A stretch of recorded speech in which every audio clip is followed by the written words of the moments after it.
આજે 28 ફેબ્રુઆરી એટલે કે નેશનલ સાયન્સ ડે અમારી સ્કૂલ દ્વારા આયોજિત આજે અમે સાયન્સ ફેર ઉજવી રહ્યા છીએ। આ માટેનું અમને માર્ગદર્શન અમારા ડાયરેક્ટર શ્રી મયંકભાઈ દવે તેમજ અમારા આચાર્ય શ્રી કૌશિકભાઈના રિલેટેડ છે એ અમને માર્ગદર્શન મળેલ છે। અમારા બાળકો છે સતત 1 મહિનાથી મહેનત કરીને આ સાયન્સ ફેર છે એને ઉજાગર કરી રહ્યા છીએ। સમર્પણ વિદ્યાલયની અંદર આ સાયન્સ ફેર વિજ્ઞાન મેળાની અંદર એવું મસ્ત સરસ આયોજન કરેલ છે કે આ આયોજનની અંદર જે બધા જોવે અને જાણવા મળે। આની અંદર વૈદિક પદ્ધતિ બતાવવામાં આવી છે, પછી વિજ્ઞાનનું બતાવવામાં આવ્યું છે કે જે બધું જાણીને આપણા જીવનની અંદર દરેક વસ્તુ લાગુ પડે।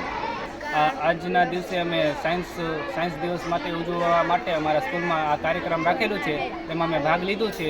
આજનું મારું પ્રોજેક્ટ ડિઝાસ્ટર મેનેજમેન્ટ ઉપર છે, તેમાં મેં અમારું સ્કૂલનું મોડેલ બનાવેલું છે અને તેના માટે અમે સેન્સર રાખેલું છે। ભૂકંપ આવે તેને આપણી માહિતી મળી જાય અને નીચે ચુંબક ફિટ કરેલા છે, તેના દ્વારા કંપન ઓછું થાય છે અને બિલ્ડિંગ તૂટવાથી બચે છે અને અલર્ટ અમે થશે તો બિલ્ડિંગથી અમે બહાર નીકળીને બચી શકીએ છીએ ભૂકંપ દ્વારા।